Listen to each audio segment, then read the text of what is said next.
So, hello students, myself Professor Amit Vishwakarma from Department of Mechanical Engineering, SIRT. So today we are here with the important topics and last minute strategy for the engineering graphics topic. तो यहाँ हम total जो अभी strategy देख रहे हैं कि last minute में हम क्या पढ़ें क्या ना पढ़ें और वो सारा जो पूरे सिलेबस से किस चैप्टर से कितने क्वेश्चन बनते हैं कितने मार्क्स बनते हैं वो सारी चीज़ें हम यहाँ देखने वाले हैं। तो जैसा आप जानते हैं टोटल 9 मॉड्यूल्स हैं हमारे इस इंजीनियरिंग ग्राफिक्स के सिलेबस में और इन 9 मॉड्यूल्स को मैंने सिंपल टॉपिक वाइज जो है वो बाइफरकेट कर दिया है, थोड़ा आसान होगा समझने में। जैसे पहला टॉपिक है हमारा, इसमें मॉड्यूल 1 में स्केल्स है, कॉनिक सेक्शन है और स्पेशल कर्व्स है। अब यहाँ इस पहले मॉड्यूल में बेसिकली आप देखें तो स्केल्स वाला जो पार्ट है ये मोस्ट इंपॉर्टेंट पार्ट है। इस पार्ट से आपको मैक्सिमम चांसेस हैं क्वेश्चन मिलने के। इस टॉपिक से आप ये मान के चलिए कि 7 मार्क्स का आपको एक क्वेश्चन जरूर मिलेगा।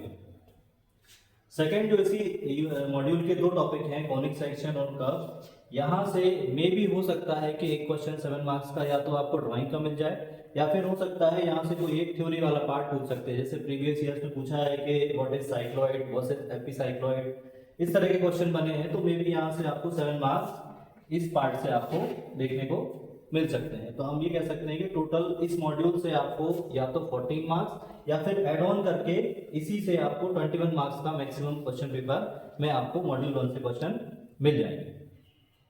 बात करें सेकंड मॉड्यूल की, तो सेकंड मॉड्यूल में आपको बेसिकली इस वाले मॉड्यूल से आपको प्रोजेक्शन वाला पार्ट जो है वो स्टार्ट हो जाता है। इस प्रोजेक्शन वाले पार्ट में आपको बेसिक जो है प्रोजेक्शन ऑफ पॉइंट देखने को मिलेगा, सेकंड आपको प्रोजेक्शन ऑफ लाइन मिलेगा, थर्ड आपको प्रोजेक्शन ऑफ प्लेन या फिर कहीं कहीं उसको लैमिना भी बोला जाता है। अब इस पार्ट में अभी प्रीवियस ईयर से देखने को मिला है कि प्रोजेक्शन ऑफ पॉइंट से आपको एग्जैक्ट क्वेश्चन नहीं मिलेंगे, बस उस पार्ट से आपको कभी कभी थ्योरी पूछ ली जाती है। जैसे डिफरेंस पूछ लेते हैं आपसे कि फर्स्ट एंगल थर्ड एंगल में डिफरेंस क्या है या किसी ऑब्जेक्ट का पोजीशन क्या होगा, उस हिसाब से आपको इस सेकंड मॉड्यूल से आपको क्वेश्चन देखने को मिलेंगे। बट जो प्रोजेक्शन ऑफ लाइन और प्रोजेक्शन ऑफ प्लेन वाला जो पार्ट है, यहाँ से डेफिनेटली आपको एक क्वेश्चन आपको देखने को मिलेगा। तो मोस्ट प्रोबेबली चांसेस है कि इस वाले सेक्शन से आपको थ्योरी वाला सेक्शन को देखने को मिले और इस वाले पार्ट से आपको 14 मार्क्स का जो है वो क्वेश्चन पेपर में मिल सकता है। मे बी ये 21 भी हो सकता है कि लाइन का क्वेश्चन रिपीट कर दें या प्लेन का क्वेश्चन एक और रिपीट कर दें और करके। तो इस तरह से यहाँ मिनिमम आप 14 मार्क्स का तो आप वेटेज लेके चलिए कि 14 मार्क्स आपको यहाँ से देखने को मिलेगा। थर्ड वाला सेक्शन जो है प्रोजेक्शन ऑफ सॉलिड का पार्ट है। प्रोजेक्शन ऑफ सॉलिड में जैसे कि हम प्रिज्म, पिरामिड, कोन या डिफरेंट सॉलिड्स का हम प्रोजेक्शन देखते हैं, वो सारा पार्ट आपको यहाँ से देखने को मिलेगा। और यहाँ जो है 7 मार्क्स आपको एक क्वेश्चन मतलब आपको इस पेपर में 7 मार्क्स का एक क्वेश्चन आपको मैक्सिमम चांसेस है कि देखने को मिल जाए। मॉड्यूल 4 जो है हमारा, उसमें हम देखते हैं सेक्शन ऑफ सॉलिड और डेवलपमेंट ऑफ सरफेसेस वाला पार्ट है।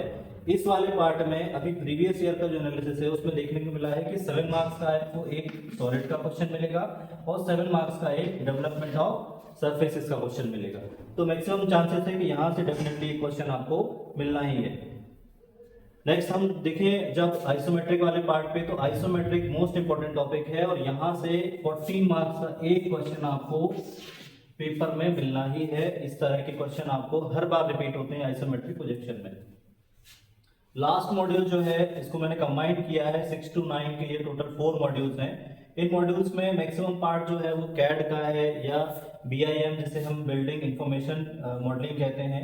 ये पूरा पार्ट जो है आपका इस सेक्शन में आपको पूरा थ्योरी सेक्शन मिलेगा। ये पूरा थ्योरी वाला पार्ट है। इस थ्योरी वाले पार्ट में आपको या तो कैड के कमांड पूछते हैं, एडवांटेजेस पूछते हैं, कुछ कैड के जैसे जूम कमांड हुआ, UCS हुआ, इस तरह की चीजें आपको इस पार्ट से आपको देखने को मिलेगी। और मैक्सिमम चांसेस है यहाँ से थ्योरी क्वेश्चन ही बनते हैं क्योंकि ये जो मॉड्यूल 6 to 9 है बेसिकली थ्योरी पर ही बेस्ड है। तो अगर मैं एनालिसिस करूं टोटल पूरे सिलेबस का, तो जो आपको पढ़ना है उस पार्ट में आपको स्केल्स वाला सेक्शन बिल्कुल भी छोड़ के नहीं जाना है। इन सेक्शन को आपको करना ही है। उसके बाद प्रोजेक्शन ऑफ लाइन जो है वो आपको बिल्कुल नहीं छोड़ना है। इस प्रोजेक्शन ऑफ लाइन से आपको डेफिनेटली एक क्वेश्चन मिलना है। थर्ड पार्ट हम बोले प्रोजेक्शन ऑफ प्लेन से, इस पार्ट से भी आपको एक क्वेश्चन मिलना है। तो ये जो मैं अंडरलाइन कर रहा हूँ ये टॉपिक आपको डेफिनेटली आपको क्वेश्चन पेपर में मिलेगा ही।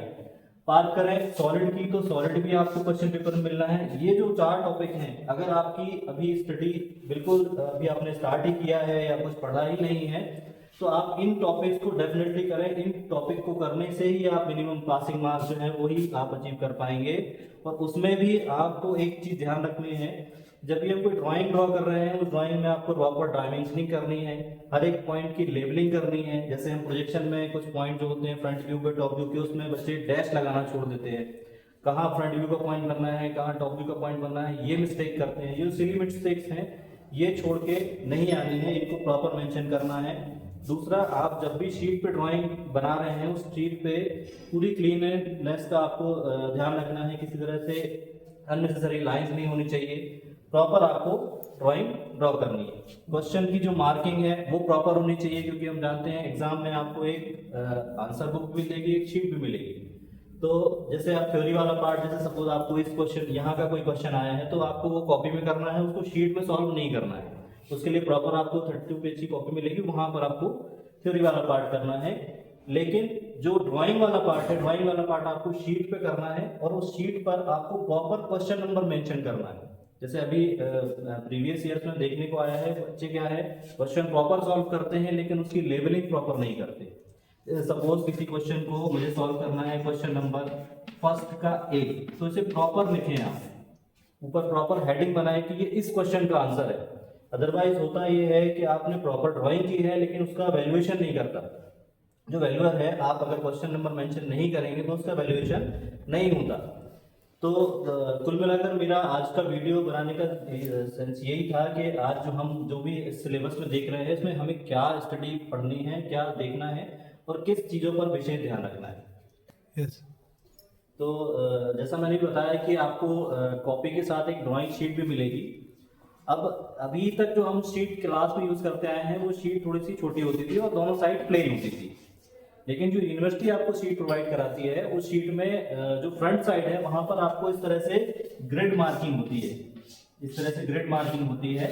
और ये जो ग्रिड मार्किंग है, इस ग्रिड मार्किंग का जो डिस्टेंस है वो 10 mm और यहाँ से भी 10 mm, मतलब हम कह सकते हैं कि 1 सेंटीमीटर बाई 1 सेंटीमीटर के स्क्वायर बने होते हैं। अब इस शीट में आपको फ्रंट साइड तो स्क्वायर होंगे, बैक साइड आपको पूरी प्लेन शीट मिलेगी। तो बच्चे कई बार कंफ्यूज होते हैं कि इन बॉक्स का क्या यूज है। तो जैसे हम देख रहे हैं, यहाँ बहुत सारे क्वेश्चन ऐसे आते हैं, जैसे आप देखें स्केल का पार्ट है या कोनिक सेक्शन का पार्ट है, तो यहाँ हम ये box as it is 1 centimetre के गैप से यूज कर सकते हैं। या कहीं हमें स्केल बनाना है सपोज 15 सेंटीमीटर का, तो आप 15 बॉक्स काउंट करके आप 15 सेंटीमीटर की line as it is draw कर सकते हैं। और जो ब्लैंक वाला पार्ट है, उस ब्लैंक वाले पार्ट में हम जो सॉलिड का प्रोजेक्शन है, लाइन का प्रोजेक्शन है, जहां आपको लाइन को क्लियर विजिबल करना है, डिफरेंशिएट करना है लाइंस की डार्कनेस लाइटनेस में, तो वहां आप इस तरह के जो ड्राइंग है उनको ड्रॉ करें। एक बात और थी, अब इस पूरे पार्ट में बहुत कम स्टूडेंट्स होंगे जो पूरा पेपर सॉल्व कर पाए या पूरे पेपर में कॉन्फिडेंट हो। तो मेरा एक सजेशन है कि आप इस पूरे पार्ट में, जिस पार्ट में आप मैक्सिमम आपको आता है कि हाँ मैं ये बहुत अच्छे से कर पाऊंगा, बहुत नीटनेस से कर पाऊंगा, उस पार्ट को सबसे पहले सॉल्व करें। और मैक्सिमम स्टूडेंट्स का, जहां तक मेरे उससे मैंने देखा है कि स्केल्स वाला जो पार्ट है वो मैक्सिमम बच्चे जो है वो बहुत अच्छे से कर लेते हैं। तो आप पहला क्वेश्चन स्केल का अटेम्प्ट करें तो आपका अपने आप कॉन्फिडेंस डेवलप हो जाएगा, थोड़ा सा बाकी क्वेश्चन में थोड़ा सा अपने आप वो कॉन्फिडेंस बना रहेगा। तो आज की वीडियो में यही था और थैंक यू।